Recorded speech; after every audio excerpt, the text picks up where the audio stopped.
నమస్తే. శ్రీ మాత్రే నమః. శ్రీ గురుభ్యో నమః.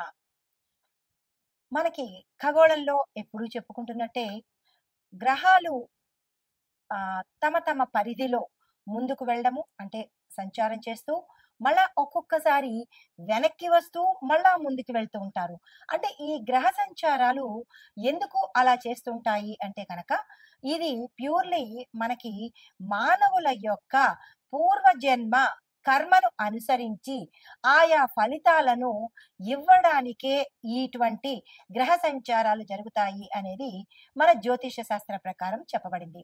అయితే ఈ ఒక్కొక్క గ్రహము ప్రతి మనిషి మీద తనదైన కర్మ ప్రభావాన్ని మనుషుల యొక్క ఆహ్, అంటే పూర్వకర్మలను అనుసరించి ఏ ఫలితాన్ని, ఏ సమయానికి, ఏ స్థానం నుంచి అంటే మనకి జ్యోతిష శాస్త్రంలో 12 స్థానాలుంటాయి. ఈ 12 స్థానాల్లో ఆ జీవి యొక్క అంటే ఆ మనిషి యొక్క పాపాలను కానీ, కర్మలను కానీ, పుణ్యాలను కానీ వాటిని అంటే పితృదోషాలు కావచ్చు, లేదా కర్మలు కావచ్చు, మనిషి చేసిన ఆహ్, పూర్వజన్మవి, ఈ జన్మవి కలిపి వాటిని అనుభవింప చెయ్యడం కోసము ఈ గ్రహాల యొక్క సంచారం జరుగుతుంటుంది. అయితే అందులో ప్రధానంగా మనకి ఇప్పుడు జరిగేది శని గ్రహ సంచారము. మోస్ట్ పవర్‌ఫుల్ ప్లానెట్ అన్నమాట. దాంతో పాటు అన్నీ అనుగ్రహించే ఆహ్, మంచి గ్రహము శని గ్రహము. అనగా శని భగవానుడు ఆయుష్‌నిస్తాడు, ఆరోగ్యాన్ని ఇస్తాడు. మంచిగా మసలుకుంటే పాపకర్మలను తుడుచుకునేందుకు, అనుభవించేందుకు తగిన శిక్షలను కూడా శని భగవానుడు అందజేస్తాడు. అయితే ఏ గ్రహము చెడు కాదు, ఏది నష్టాన్ని కలుగజేయదు. అది కొంతమందికి మంచి చేస్తూ, మరికొంతమందికి చెడు ఎందుకు చేస్తోంది అంటే గనక, ఆయా మనుషుల యొక్క చేసుకున్న కర్మ ఫలితాలను మాత్రమే గ్రహాలు అందిస్తూ ఉంటాయి. ఆ పరిక్రమణలో భాగంగా మనకి జ్యోతిష శాస్త్రంలో శని భగవానుడికి అత్యంత ప్రత్యేకమైన స్థానాన్ని ఇచ్చారు.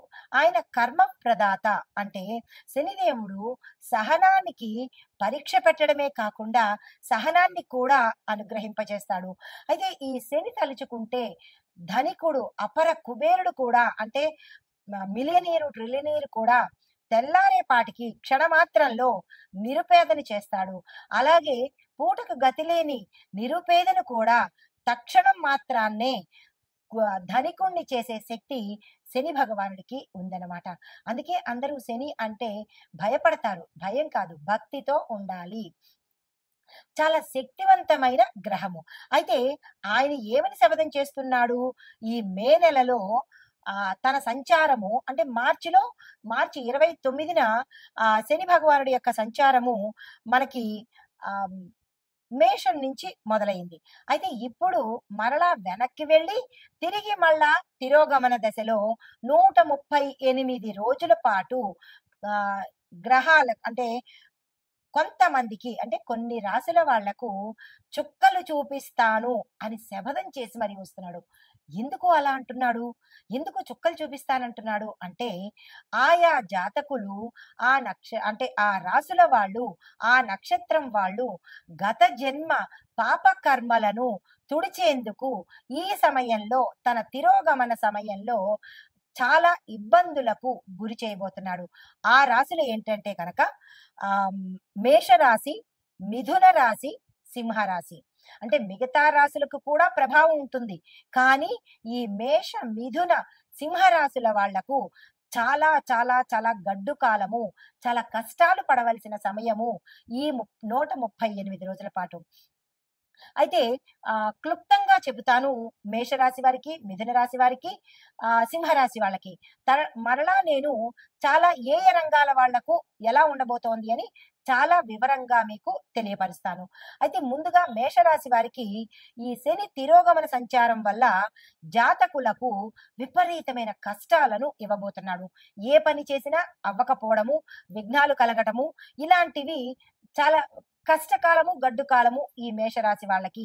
ఎటువంటి పరిష్కారాలు కూడా లేనటువంటి కష్టాలను, ఇబ్బందులను 138 రోజుల పాటు ఇవ్వబోతున్నాడు. దీంతో పాటు కష్టాలతో పాటు ఆరోగ్యము కుటుంబ సమస్యలు అంటే విపరీతమైన ఆరోగ్య క్షీణత, కుటుంబ సమస్యలు, జీవితం అంతా అంటే ఈ 138 రోజుల పాటు తమకి తాము ఈ జీవితం వృధా అనుకునేలాగా ఈ మేషరాశి వారి మీదకి తీవ్రమైన ఒత్తిడిని తీసుకురాబోతున్నాడు.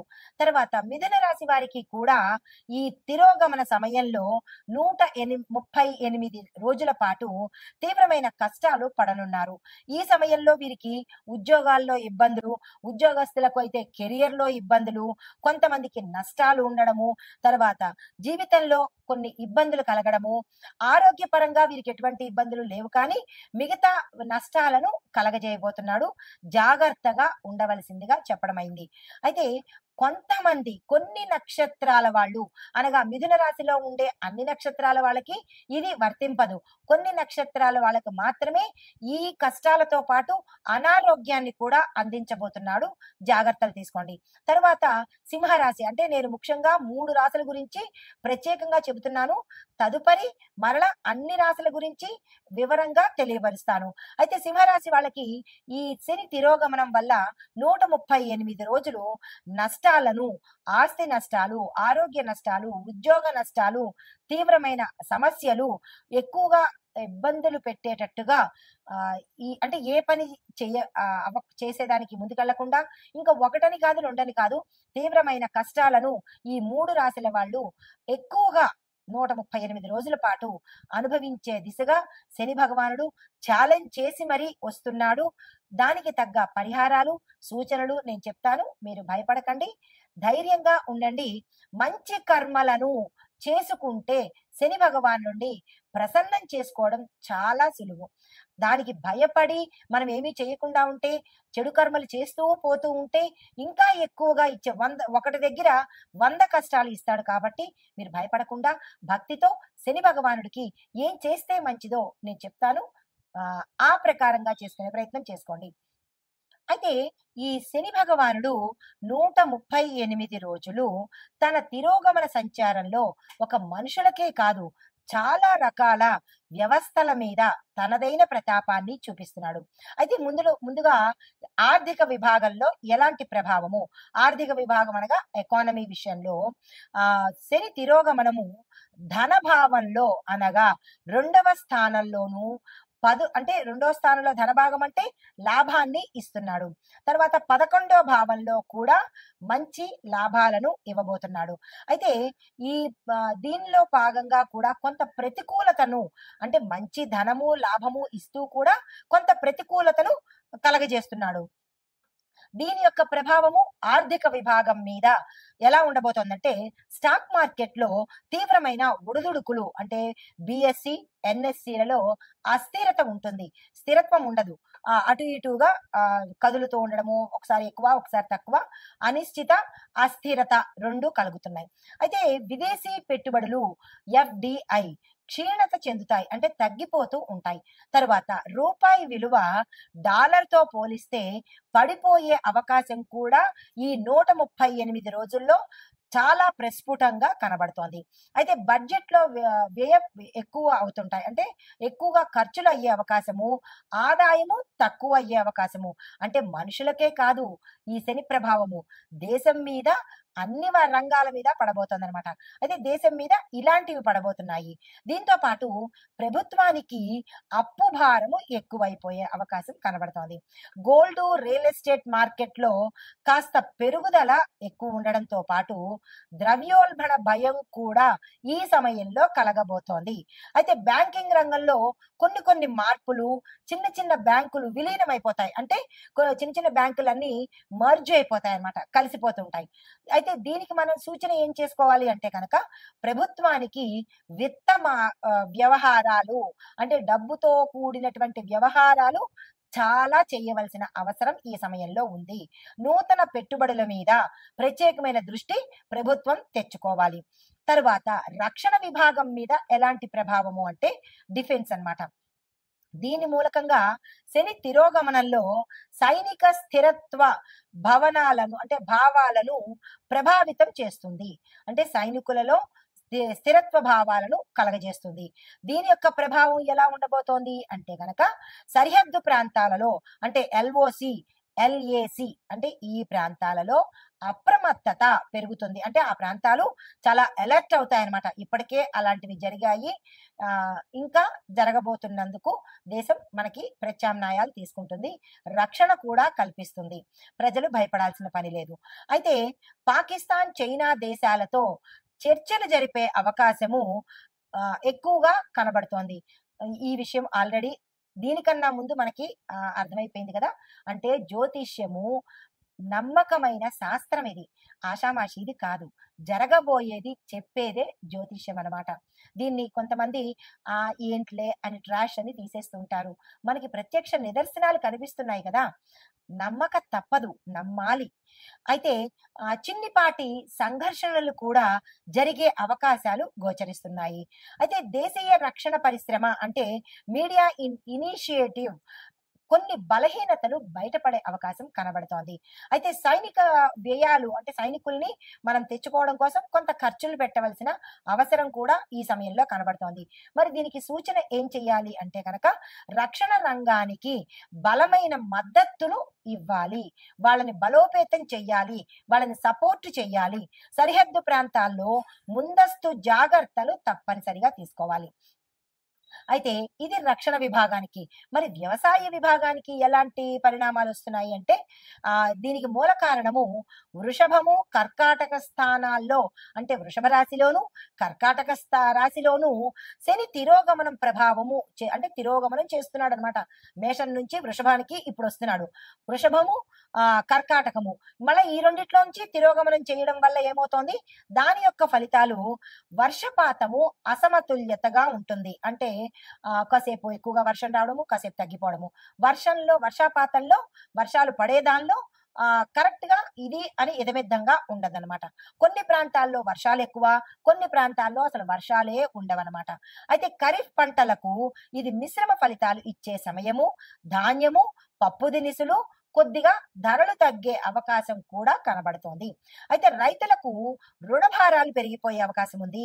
రైతులు చాలా జాగ్రత్తగా ఈ 138 రోజులు చాలా చాలా చాలా జాగ్రత్తగా వ్యవహరించుకోవాలి. అయితే ప్రభుత్వం మద్దతు ధరలు పెంచే ప్రయత్నం కూడా చెయ్యవచ్చు. ప్రభుత్వం కూడా ధరలు పెంచే ప్రయత్నాలు చేస్తోంది. అయినప్పటికీ నిరాశ చెందకండి. దీనికి సూచన ఏంటంటే సాగునీటి ప్రణాళికలను మనం బలోపేతం చేసుకోవాలి. దీంతో పాటు బీమా కార్యక్రమాలు అంటే ఇన్సూరెన్స్లు ఇంకా ఎక్కువగా ముందుకు తీసుకెళ్లి బలోపేతం చేసుకోవాలి. అయితే తర్వాత మనకి న్యాయ వ్యవస్థ మీద అంటే జ్యుడిషియరీ మీద ఎలాంటి ప్రభావం చూపిస్తోందంటే దీనికి మూల కారణం ఏమిటి అంటే శని తిరోగమనము న్యాయస్థానం సంబంధించిన స్థానంలో తన యొక్క ప్రభావము ఎక్కువగా చూపిస్తోంది. ఆ ప్రభావం మూలకంగా ఏం జరుగుతుంది అంటే కొన్ని కీలకమైన కేసుల తీర్పులు ఆలస్యం అవుతాయి. అంటే మోస్ట్ ఇంపార్టెంట్ కేసులు ఏవైతే ఉంటాయో ఆ కేసులు జాప్యం జరిగి డిలే అయ్యే అవకాశం కనబడుతోంది. కొన్ని సంచలన తీర్పులు హై ప్రొఫైల్ కేసెస్ ని జాతీయ చర్చకు దారితీస్తాయి. న్యాయ సంస్థల పట్ల ప్రజల నమ్మకం కొంత లోటు అంటే ప్రజలకి నమ్మకం కూడా తగ్గిపోయే ప్రమాదము ఈ సమయంలో కనబడుతోంది. సూచన అంటే దీనికి మనం ఏం చేయాలి? న్యాయ ప్రక్రియను ఫాస్ట్ గా చేయాలి. అంటే దీన్ని కొన్ని సంవత్సరాల పాటు అలా పొడిగించకుండా గతంలో అనేవాళ్ళు అట్లాంటి నానుడి ఇప్పుడు చెయ్యకుండా ఈ కేసు వచ్చిందంటే దాని పరిణామము అంటే ఆ కేసుని త్వరితగతిన క్లోజ్ చేసేటట్టుగా చేస్తేనే ప్రజలకు న్యాయ వ్యవస్థ మీద నమ్మకం పెరుగుతుంది. తరువాత ఈ నమ్మకం పెరగడం కోసం తక్షణ చర్యలు తీసుకోవాలి. తర్వాత వాతావరణం మీద ఈ శని ప్రభావం ఎలా ఉండబోతోందంటే ఈ శని తిరోగమనము వాతావరణం మీద కూడా తీవ్రమైన ప్రభావాన్ని చూపిస్తున్నాడు.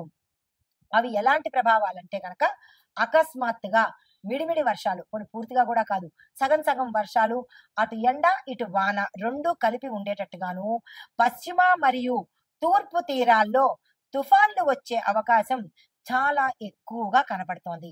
అయితే కొన్ని చోట్ల తీవ్రమైన వడగండ్ల వానలు కూడా పడే అవకాశం కనబడుతోంది. హిమాలయ పరిసర ప్రాంతాల్లో, నార్త్ ఇండియా ప్రాంతాల్లో మంచుగడ్డలు ప్రవాహంలాగా వచ్చే అవకాశం కూడా కొన్ని చోట్ల కనబడబోతోంది. జాగ్రత్తలు తీసుకోండి. అయితే కొన్ని రాష్ట్రాల్లో ఉష్ణోగ్రతలు సాధారణ స్థాయికి మించిపోయి వస్తాయి. 44ని దాటి 50ని టచ్ చేసి 51 దాకా వెళ్ళే అవకాశాలు కూడా కొన్ని చోట్ల కనబడబోతున్నాయి. జాగ్రత్తలు తీసుకోండి. అయితే మరికొన్ని చోట్ల స్వల్ప భూకంపాలు కూడా వచ్చే స్థాయి కూడా ఇక్కడ గోచరిస్తోంది. చాలా జాగ్రత్తలు తప్పనిసరిగా ముందస్తు చర్యలు తీసుకోవాల్సిందిగా చెప్పడం జరిగింది. అయితే దీనికి సూచన ఏంటి మరి అంటే కనుక వ్యవసాయ వాతావరణ ఆధారితంగా ముందస్తు హెచ్చరికలు తప్పనిసరిగా తీసుకోండి. ఇందులో నేను చెప్పినవి ఏది అక్షరం పొల్లు పోవడం లేదు. ఎందుకు అంటే ఇది శాస్త్రపరంగా తీసుకొని చెప్పినవే తప్ప ఆషామాషిగా చెప్పిన విషయాలు ఇందులో ఒక్కటి కూడా లేదు. కాబట్టి చాలా జాగ్రత్తలు తీసుకుని దానికి తగ్గ సూచనలు చేసుకోండి. అయితే ఎక్కడికక్కడ ప్రభుత్వం కానీ ఆయా ప్రాంతాల్లో ఉండే నాయకులు కానీ హెల్ప్ డెస్కులు ఏర్పాటు చెయ్యండి. తరువాత సామాజిక రాజకీయ స్థితి ఎలా ఉండబోతోందంటే సోషియో పొలిటికల్ సిచ్యుయేషన్స్, దీనికి మూల కారణం మన శని భగవానుడే. ఆయన ఏం చేస్తున్నాడు అంటే ఎక్కువగా వీటి మీద ఈ దీని మీద సామాజికంగా ఎక్కువ ప్రభావాన్ని చూపించబోతున్నాడు. అయితే దాని యొక్క స్థితి ఎలా ఉండబోతోంది అంటే కనుక కొన్ని రాష్ట్రాల్లో రాజకీయ అస్థిరత, ఫిరాయింపులు అంటే ఒకళ్ళ మీద ఒకళ్ళు నెట్టేసుకోవటము, ప్రభుత్వంలో మార్పులు చేర్పులు కూడా జరిగే అవకాశాలు చాలా ఎక్కువగా కనబడుతున్నాయి. అయితే మరొక విషయము, ప్రజల్లో ప్రభుత్వ విధానాల మీద తీవ్రమైన అసంతృప్తి, ఇష్టం లేని తనము ఇక్కడ ఎక్కువగా కనబడే అవకాశం కనబడుతోంది. అయితే నిరసనలు, ఉద్యమాలు జరిగే అవకాశము, విస్తృతంగా పెరిగే అవకాశం కూడా ఇక్కడ చాలా ఎక్కువగా కనబడుతోంది.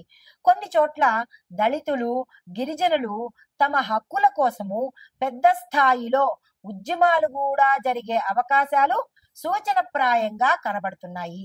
కొత్త రాజకీయాల కూటములు ఏర్పడతాయి, పొత్తులు కూడా ఏర్పడే అవకాశం కనబడుతోంది.